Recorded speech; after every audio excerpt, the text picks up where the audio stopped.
안녕하세요 여러분, 라이프스타일 크리에이터 제스입니다. 오늘은 제가 넷플릭스 추천 영상을 들고 돌아왔어요. 저는 개인적으로 완전 심쿵심쿵하고 약간은 좀 오글거리는 약간 로맨스 계열의 그런 영화와 미드를 정말 좋아하거든요. 뻔한 결말이지만 너무나도 재밌게 봤던 미드와 영화를 딱 6개 정도 들고 왔어요. 오늘 영상 끝까지 지켜봐주세요.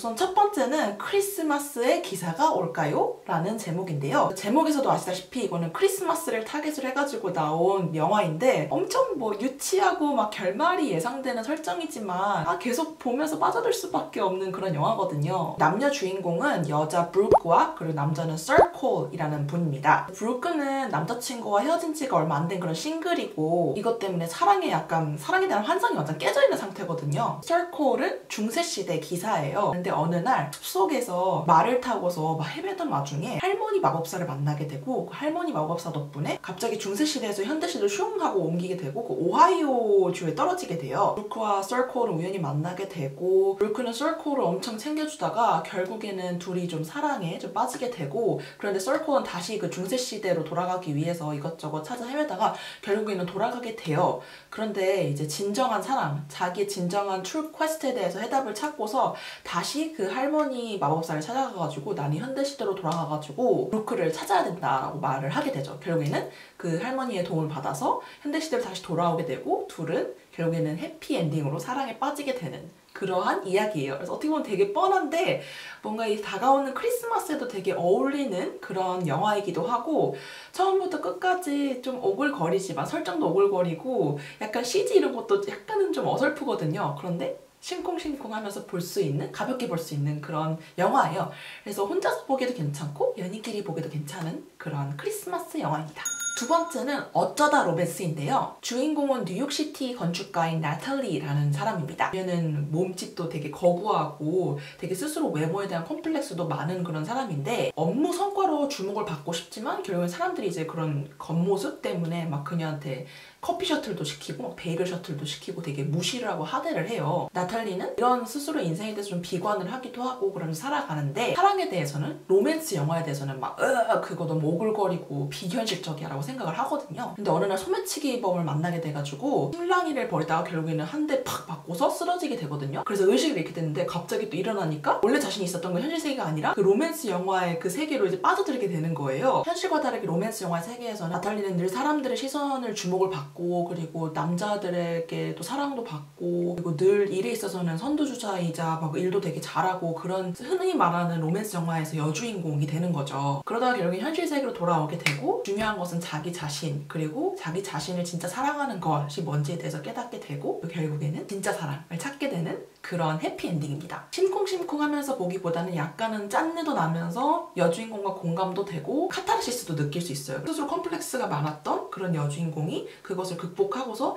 진짜 자기 자신을 사랑하게 되는 그런 과정을 통해서 많은 생각을 하게 해주는 그런 영화인 것 같아요. 그래서 자존감이 낮아가지고 상처가 많거나 고민이 많으신 분들한테는 이 영화가 조금은 힘을 줄 수 있는 그러한 역할을 해줄 것 같아요. 세 번째입니다. 톨걸이라는 영화인데요. 영화 제목에서도 아시다시피 여자 주인공 조디는 톨걸이에요. 그래서 키가 185인데 학교에서 가장 키가 큰 학생인 거죠. 그러다 보니까 어디를 가든 주목을 받고 그 큰 키 때문에 막 조롱도 받고 놀림도 받습니다. 그것에 크게 개의치 않고 whatever 하면서 살아가는 그런 학생이에요. 그러던 어느 날 스웨덴에서 교환학생으로 온 남학생이 있었는데 키도 조디보다 훨씬 더 크고 결국에는 조디와 그리고 스웨덴에서 온 교환학생인 스위그랑 좀 약간 썸을 타게 되는데 이 사실을 발각하고서 항상 그 로맨스 영화에서는 못된 역할 있잖아요. 이 여자 주인공을 괴롭히는 어릴 적부터 조디를 엄청 괴롭혔던 키미 스티처가 결국에는 스위그를 낚아챕니다. 조디도 역시 내 인생이 그렇지 뭐 하면서 살아가다가 결국에는 영화 끝에서는 키와 외모에 대한 그런 컴플렉스를 극복하고 자기 자신을 진정으로 사랑하게 되며 늘 자기 자신을 해바라기처럼 바라봐주고 사랑해줬던 덩클맨과 사랑에 빠지게 됩니다. 전혀 덩클맨이 남자처럼 보이지 않았었는데 이제 진짜 그의 진심을 알게 되고서 둘은 이제 사랑에 빠지게 되는 거죠. 이런 해피엔딩입니다. 저도 여성 평균 키보다는 키가 좀 큰 편에 속하거든요. 키가 170인데 그 키가 있기 때문에 어떻게 보면 그게 좀 컴플렉스였었던 적도 있었거든요. 그때 그 생각도 많이 나기도 하면서 그 여자 주인공인 조디에게도 공감이 되기도 하고 이 키라는 것이 콤플렉스가 아니다라는 생각을 다시 한번 깨닫게 해주고 진짜 자기 자신을 사랑해 줬을 때 그때야 비로소 다른 사람을 진정으로 사랑하게 되고 나를 진정으로 사랑해주는 사람을 볼 수 있는 시각을 가지게 된다라는 것을 깨닫게 해준 그런 영화예요. 키가 큰 게 컴플렉스이신 여성분들이 보시면은 또 여러모로 생각을 많이 하게 되고 또 자신감도 부여받고 자존감도 높여주는 그러한 영화가 될 것 같아요. 그래서 이것도 되게 가볍게 보기 좋고 약간 하이틴 로맨스 좋아하시는 분들이 특히나 재미있게 보실 것 같아요. 그다음 네 번째는 시에라 연애 대작전이라는 영화입니다. 시에라는 외모 때문에 되게 자존감이 낮은 여주인공인데 어느 날 용돈을 벌기 위해서 아르바이트 하려고 막 광고 전단지를 학교에다 붙여요. 그런데 같은 학교의 소위 말하는 그 얼짱 치어리더인 베로니카의 장난으로 시에라의 번호가 제이미라는 남자 주인공에게 전달이 됩니다. 이렇게 시에라와 제이미는 문자로 막 연락을 주고받게 되는데 제이미는 이게 시에라가 아니라 베로니카인 줄 알고 계속 문자를 주고받게 되거든요. 서로 말도 되게 잘 통하고 공감대도 되게 형성이 잘 되어서 시에라와 제이미는 결국 사랑에 빠지게 돼요. 그 문자로. 근데 시에라는 알죠. 시에라는 제이미가 자기 자신이 아닌 베로니카인 줄 알고 사랑하고 있다라고 생각을 해가지고 자기 자신과 제이미는 절대로 연결이 될 수 없다고 생각을 하게 되어요. 왜냐면은 시에라는 자존감도 되게 낮고 외모에 대한 컴플렉스도 컸었기 때문에 제이미는 그냥 환상으로만 맡겨두고 자기 혼자 짝사랑을 한다라고 생각을 하고 있죠. 그런데 결국에는 너무 뻔하지만 제이미와 결국엔 사랑에 빠지게 되고 둘이 키스를 하면서 이렇게 해피엔딩을 하게 되는 그러한 영화예요. 남자 주인공인 제이미가 진짜 외모가 아니라 마음이 이쁜 그런 여자를 사랑할 줄 아는 마음을 가지고 그 시각을 가지고 있는 그런 남성인데 어떻게 보면은 여자들의 판타지를 자극하는 인물상인 것 같아요. 이것도 마찬가지로 약간 좀 자존감이 낮은 여성분들에게도 자신감을 북돋아주고 자존감을 높여줄 수 있는 그런 영화이기도 하고 잘생기고 마음씨가 따뜻한 남자가 나를 바라봐주고 사랑해주는 진짜 나를 사랑해주는 그러한 로망을 가지고 계신 분들한테도 막 시간 손싸구로 푹 빠지면서 보게 되는 그런 영화인 것 같아요. 다섯 번째입니다. 키싱 부스라는 영화입니다. 키싱 부스의 여주인공은 엘리라는 여학생인데요. 짠! 여학생인데 여태까지 키스를 한 번도 해본 적이 없는 거예요. 그런데 그런 그녀가 키싱 부스를 운영하게 돼요. 여기서 키싱 부스라는 것은 키스를 해주는 남자와 여자를 선발하고 그 어떻게 보면 학교에서 가장 인기 있고 잘생기고 예쁜 남자와 여자를 선발을 하겠죠. 그런 다음에 이 남자 혹은 여자와 키스를 하고 싶으면 $5를 내고서 키스를 하는 거예요. 그래서 이런 신박한 문화 충격적인 이런 게 그 미국에서는 운영이 되더라고요. 우리나라에서는 학교에서 이런 걸 운영하면 완전 그냥 바로 그냥 퇴학 아닌가요? 그래서 이 키싱 부스를 운영하면서 여러 가지 재미난 에피소드가 생기게 되고 다른 사람들이 키스를 하도록 만들어준 키싱 부스에서 결국엔 자기 자신이 사랑에 빠졌던 노아와 키스를 하게 되면서 결국엔 둘이 사랑의 결실을 맺게 되는 그런 또 뻔한 결말을 해피엔딩으로 끝나는 그런 영화입니다. 키싱 부스라는 개념의 좀 신박한 문화를 또 간접 체험할 수 있는 그런 영화이고요. 그리고 남자 주인공이 워낙에 섹시하고 잘생겼어요. 그래서 거기서 주는 안구정화도 있고 우정에 대해서 또 다시 생각해보게 되는 그런 약간 하이틴 로맨스 영화예요. 가볍게 보기도 되게 좋은 영화입니다. 그런 다음에 여섯 번째는 제가 요즘에 완전 정주행하고 있는 그래서 이것 때문에 잠을 못 들고 있는 Jane the Virgin이라는 미드입니다. 이게 시즌이 되게 여러 가지가 있는데 저는 지금 한 시즌 4까지 갔거든요.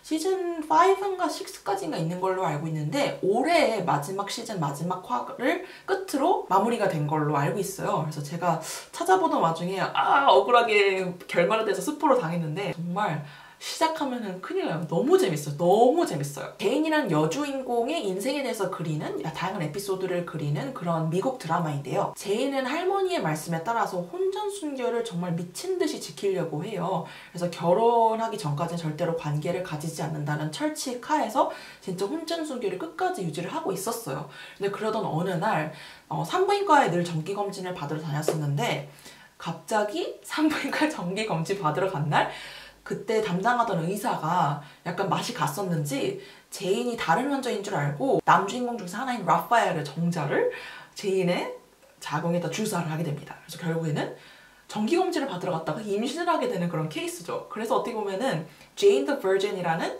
그 제목과는 다르게 우리는 결국에는 관계를 한 번도 가지지 않고 임신을 하게 되는 거죠. 되게 아이디어가 진짜 참신하지 않아요? 그래서 그러면서 되게 얽히고 설킨 복잡한 관계 속에서 사랑 이야기와 뭐 가족, 휴머니즘 등등 다양한 에피소드로 매회 진짜 사람을 웃고 울게 만드는 그러한 미국 드라마예요. 긴장감이 항상 유지돼요.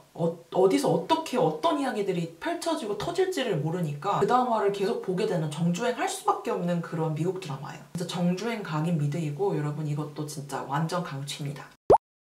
설렘 폭발인 저의 인생작인 넷플릭스 추천작 베스트 6 가지를 보여드렸는데요. 이 한 가지 한 가지 정말 빠짐없이 제가 정말 너무나도 잘 봤고 꼭 여러분들께 추천해드리고 싶은 그런 하이틴 로맨스 영화? 그리고 그냥 로맨스 미드이니까 여러분 꼭 한번 봐보세요. 로맨스 좋아하시는 분들과 로맨틱 코미디, 뭐 하이틴 영화 이런 거 좋아하시는 분들은 정말 좋아하실 수밖에 없을 거예요. 오늘 영상은 여기서 마무리하도록 하겠고요. 오늘 영상 재미있으셨다면 좋아요 부탁드리고 아직 저의 구독자가 아니시라면 구독하기 버튼도 잊지 말아주세요.